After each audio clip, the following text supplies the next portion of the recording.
آله وعلى آله وصحبه الفاتحة. بسم الله الرحمن الرحيم. الحمد لله رب العالمين الرحمن الرحيم مالك يوم الدين. إياك نعبد وإياك نستعين اهدنا الصراط المستقيم صراط الذين أنعمت عليهم غير المغضوب عليهم ولا الضالين آمين. Assalamu alaikum wa rahmatullahi ta'ala wa barakatuh. Alhamdulillah, thank you, inshallah ta'ala, for joining us, inshallah ta'ala, to try to put the words of the Prophet sallallahu alaihi wasallam on our tongues. The same words that he sallallahu alaihi wasallam would utter from his blessed lips and with his blessed tongue in the morning and evening, on selected days, most days, some days. That we put those same words in order to beautify our breath, to beautify our mouths, to beautify our lips and our tongues with the words of Sayyidina Muhammad wa Rasulillahi sallallahu alayhi wa alihi wa sahbihi wa sallam. And it's through that dhikr, inshallah ta'ala, through that remembrance, inshallah ta'ala, which is reflective of the kind of relationship that we seek with our Lord subhanahu wa ta'ala, inculcating the meetings found within those prophetic invocations, and putting ourselves into a state in which we are trying to feel those same feelings that the Prophet Muhammad sallallahu alaihi wasallam would feel when he would even utter those invocations. And those invocations came from somewhere in his heart. And it's our duty to not just mention the prophetic invocations because of their blessings and rewards, but to create those kind of feelings within our hearts where those prophetic invocations would utter from Sayyidina Muhammad sallallahu alaihi wasallam. We also wish for the same kind of hearts in which the same kind of invocations could utter from us naturally as well. And which is why we see a lot of formulations from the righteous, the saints, the scholars from amongst our ummah, the pious people from our ummah, who have collected du'as and dhikrs themselves that fall within the bounds of the sharia. And we see the formulations and they can be so beautiful. And that is the kind of heart we need, in which what utters from it, what just pours from it, as it poured from Sayyidina Muhammad sallallahu alaihi wasallam, is beautiful. And that's why, inshallah ta'ala, that we go through and try to change our character and change who we are, to be beautiful as he was sallallahu alaihi wasallam. In the last chapter, we really kind of exhorted to, Habib Umar, he kind of really exhorted us to really understand the importance of changing our character and what it means. And we went through a number of prophetic narrations that were reflective of that. Meaning that the Prophet Muhammad sallallahu alaihi wasallam, that his only mission was he was sent in order to perfect noble character, as it comes in a hadith from him sallallahu alaihi wasallam, and that the closest to him on Yawm al-Qiyamah are those that are best in character. And there are a few prophetic narrations that indicated as such that we read last time. And so it's really incumbent upon us to really look at that. And in this next lesson, inshallah ta'ala, so now that we put in perspective why it's so important, and the feelings that we should generate, why it's so important to have noble character, now we gotta say, okay, now, how do I improve? Why do I improve? How do I move myself from one place to another? And it's not really us moving ourselves from one place to another, but how do we put ourselves in position for Allah to take his gentle hand and guide us gently towards improvement, towards his pleasure, and just take us along, and take us along to be better, and take us along to improve, and take us along to be more loved by him, and to be recognized by his Rasul sallallahu alayhi wa sallam. And so the author writes, Bismillah, in the last lesson we concluded that noble prophetic character can be acquired. It's possible. It is possible for all Muslims to rid themselves of vile attributes and adorn themselves with praiseworthy and beautiful attributes. This is possible if they are sincere and firmly resolved to achieve this. They must then seek to perfect their inner form by paying particular attention to their every word and action, as well as to their interaction with others. And so, in order for us to tread that path of improving who we are as human beings. And even when we talk about character, it's really what we're talking about is who we are as people. Not changing necessarily like our inherent personality characteristics, but beautifying them, perfecting them, making them noble, taking our strengths and making them stronger, and embracing our weaknesses and our vulnerabilities and accepting them, and finding ways to make them beautiful and find beauty within our vulnerabilities and our weaknesses. And this takes a great deal of self-awareness to monitor our every word and action. It takes a great deal of self-awareness. And so this is not a process for the faint of heart. It's not an easy process, but it's a necessary process in order for us to put ourselves in position for Allah subhanahu wa ta'ala to gently guide us along. And the author continues, we see many people spending money and undergoing great hardship in order to beautify their outward appearance, all of which amounts to nothing in comparison to the perfection of noble character. You see people go to great lengths in plastic surgery, voluntary. I'm not talking about necessary surgery or what have you, but voluntary surgery, Botox injections, nose jobs, etc. Or even just the lengths that people go. Maybe they buy waistbands, and obviously we're not going to mock anybody's, anybody who feels insecure in regards to some aspects of their body. We all have insecurities, and we try to accentuate certain aspects of ourselves because we feel a little bit insecure, maybe about how a certain body part isn't well proportioned as it should be with other people or what have you like that. So we're not making mockery of it. But what's being highlighted is the fact that we do go great lengths to cover those insecurities that we have, or to cover up those deficiencies that we see in ourselves, or to try to make most beautiful to a kind of a mold into a statue, some of us, to the best of our ability, that we try to make this mold into perfection so that way when people look at us, or even when we look at ourselves, forget other people, then when we look at ourselves, that at least we're happy with ourselves, we feel somewhat satisfied with ourselves. But with the great particular attention that we place towards trying to feel even good about ourselves with our low self-esteems, we need to even place a greater focus and a greater attention to what's inside of ourselves, to have that same kind of care, to want to cover our insecurities inside of ourselves, our characteristics that are a little bit weak, that we know we want to take a little bit more care about that, not just flaunt it out there and just say, well, this is me and this is who I am. Man, that has its limits. That has its limits. And so in regards to perfecting our noble character, we really need to actually have that kind of same care and same kind of focus into who we are and how we're presenting towards others. And say, well, is this really just me? Am I really just this flamboyant? Am I really just this boisterous? Or am I just putting it out there because I'm not ready to come to terms with this insecurity that I have within myself, and I'm not ready to try to take care of it and try to beautify it and try to make it so it actually matches up with who I am as a person. So a believer must recognize this fact. An eminent Yemeni scholar of the 6th century Hijri, 12th century CE, said, "Whoever gives the nourishment of his body priority over the nourishment of his soul, then let him seek his reward from the fish and worms which devour his body." There was an ayat in the second juz, in Surah Al-Baqarah, inshallah, for whoever has reached already the second juz, as this is the second day of Ramadan, in which Allah subhanahu wa ta'ala mentions that he repels people from their homes. I forget exactly where this specifically was, in the late 100s, I believe it was, or the early 200s. But in any regard, that Allah subhanahu wa ta'ala repels people from their homes. And he uses the means of others sometimes using the means of others. And he says that if he did not repel others from their homes, then there would be corruption in the earth. Which is an interesting thought, that the physical difficulties that we may be confronted with, those that are apparent in front of us, that are tangible, that we experience and that we face, that sometimes those aren't as difficult as the spiritual difficulties that we may go through,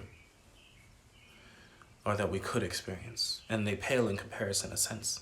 And actually the physical difficulties or the physical struggles, those tangible issues that we have, that they could actually just be means from Allah subhanahu wa ta'ala to put us in a better condition, in a better situation, than if he did not cause that strife in the first place. However, when it comes to the spiritual struggles, it's not as if we go through the spiritual struggles because we're trying to be in a better place. No, we need to pay attention to those. And oftentimes, when we talk about the difference between a physical struggle and a spiritual struggle, something that is apparent to manifest before us that we can perceive with our five senses versus something that is perceived by the soul, experienced by our emotions maybe, versus that, in the context of what we're moving towards, the return to Allah subhanahu wa ta'ala, which one is more deadly? Which one is more catastrophic?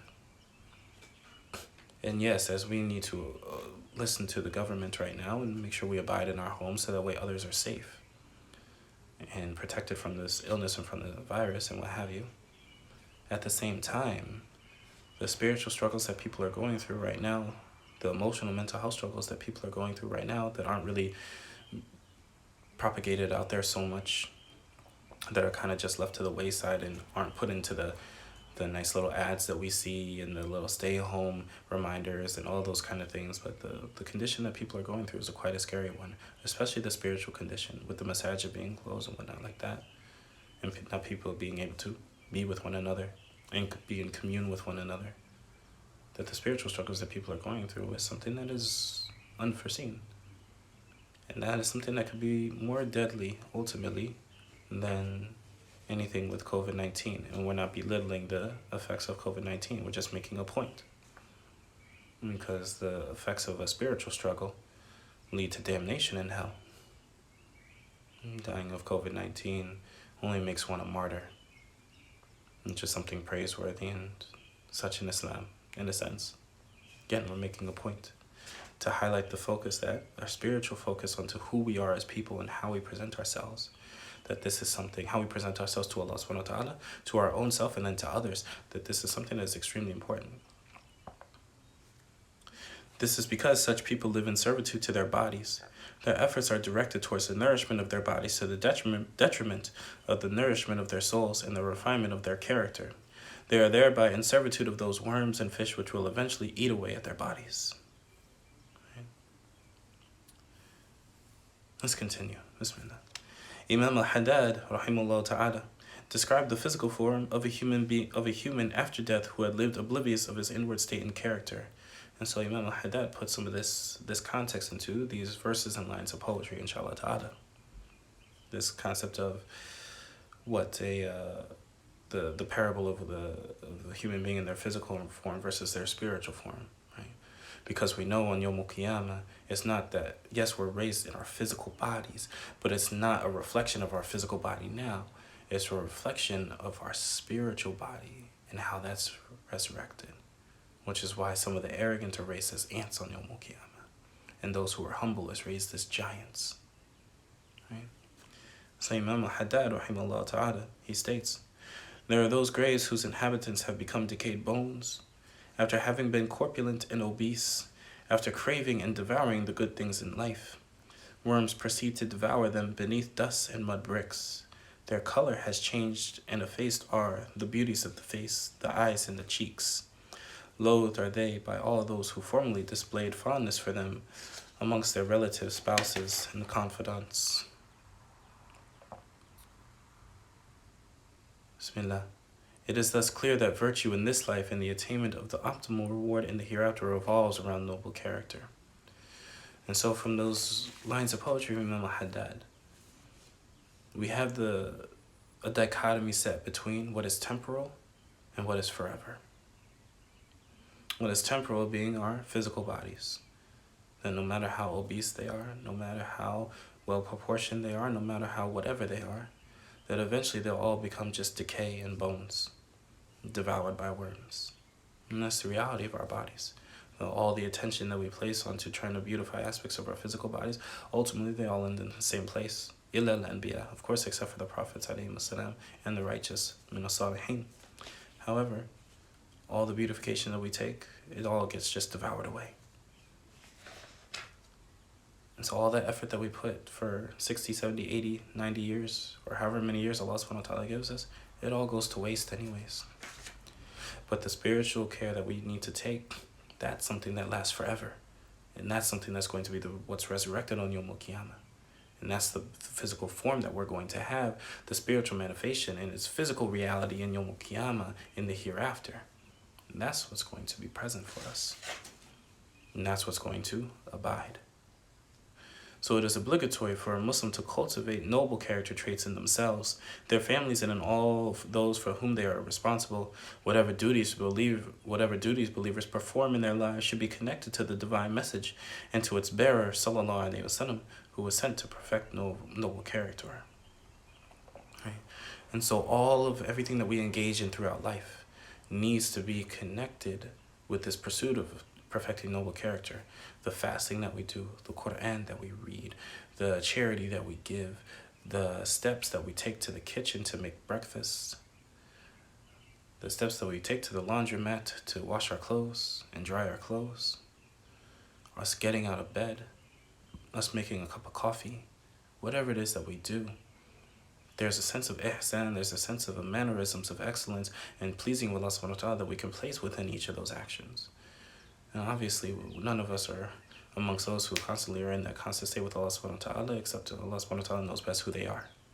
However, it's incumbent upon us that whatever pursuit, whatever it is that we do in our lives, that we connect it with the Prophet Muhammad sallallahu alaihi wasallam in seeking the pleasure of Allah subhanahu wa ta'ala, in seeking that refinement of what's the best kind of character that I can display in this moment.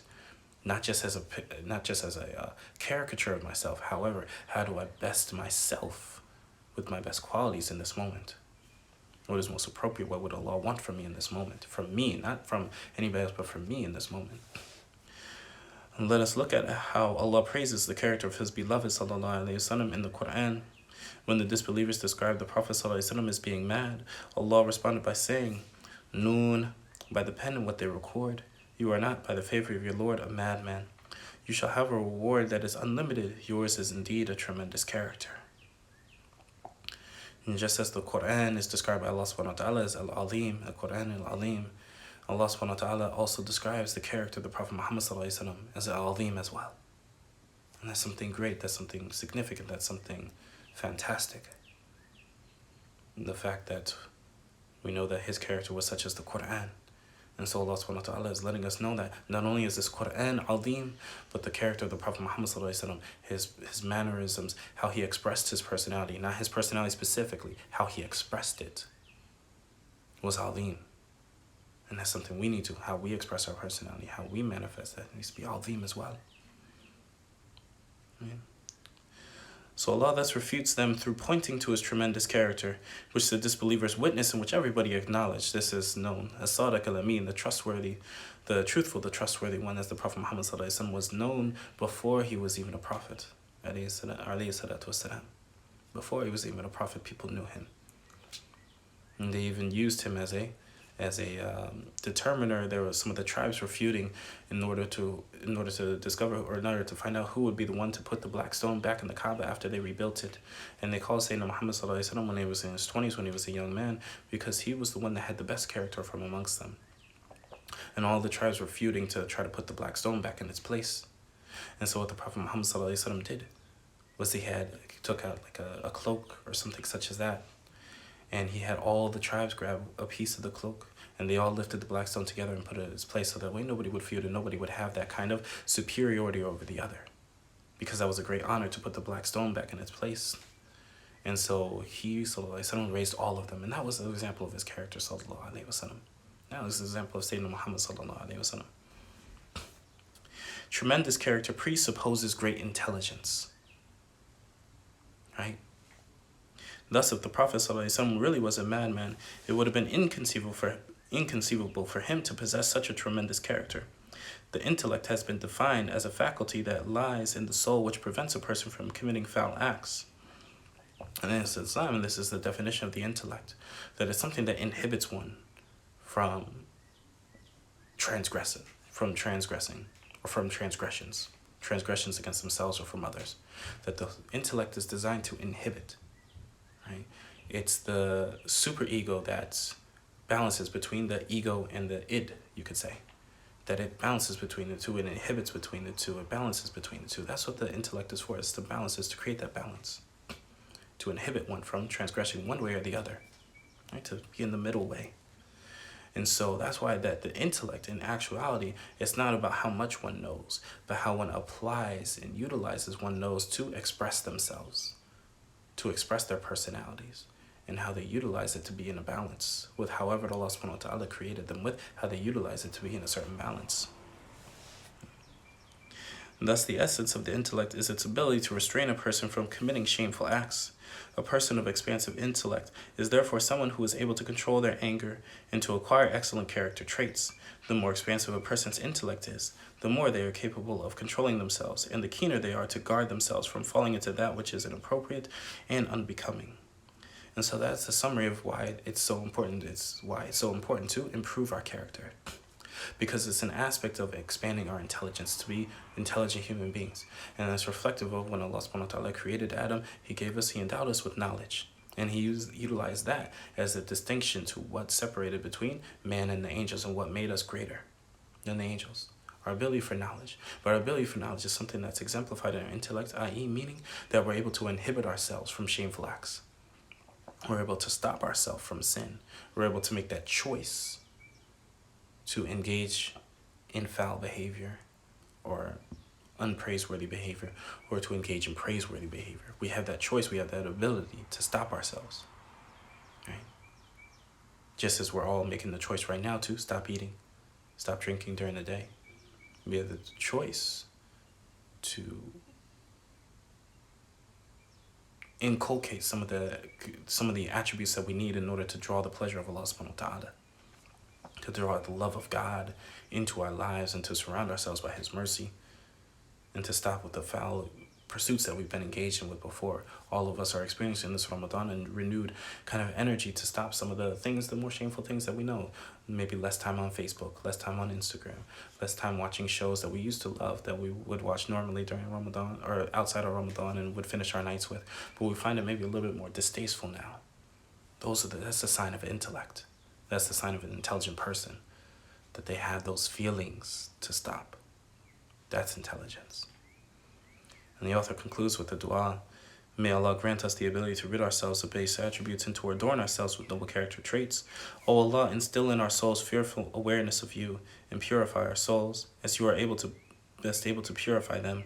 You are the soul's guardian and master. O Allah, guide us to the best of actions and the best of character, for no one but You may do so, and rid us of evil actions and character, for no one but You may do so by Your mercy, O most merciful, and through Your generosity, O most generous. May peace and blessings be upon our Master Muhammad and upon his family, companions, and those who follow them with excellence until the day of recompense. All praises due to God, Lord of the worlds. We ask Allah subhanahu wa ta'ala that He puts within us the recognition in order to improve our character, in order to in order to tread the path of beautifying ourselves for Allah subhanahu wa ta'ala, that we see the importance of doing so, and that we actually try to seek out the steps of being aware of our thoughts and our actions and our words and what we can do to better them in any kind of given scenario, in any kind of given moment, and that we utilize this Ramadan in order to undertake that path of self-transformation, to becoming as the Quran, the words of Allah subhanahu wa ta'ala that we're reciting. And we ask Allah subhanahu wa ta'ala that makes our affairs easy for us, that we recognize the spiritual struggles that we have gone through and that we continuously go through, and how great and magnanimous they are in comparison with the physical struggles that they go through, that in actuality that there is no comparison whatsoever, that the effects that results in our forever, in our hereafter, that they are far more superior and that they are far more important for us to pursue in order to rectify than those which are temporal. And we ask Allah subhanahu wa ta'ala to keep us and our families safe and protected. ربنا لا تؤاخذنا إن نسينا وأخطأنا ربنا ولا تحمل علينا إصرا كما حملته على الذين من قبلنا ربنا ولا تحملنا ما لا طاقة لنا به واعف عنا واغفر لنا وارحمنا أنت مولانا فانصرنا على القوم الكافرين آمين. وصلى الله على سيدنا محمد وآله وصحبه وسلم والحمد لله رب العالمين يا رحمن الرحيمين يا رحمن الرحيمين يا رحمن الرحيمين آمين. Assalamu alaikum wa rahmatullahi wa barakatuh. Everybody have a beautiful rest of your day. Inshallah ta'ala. Allah wa taqabbal minna siyamana inshallah ta'ala wa qiyamana inshallah ta'ala. Assalamu alaikum.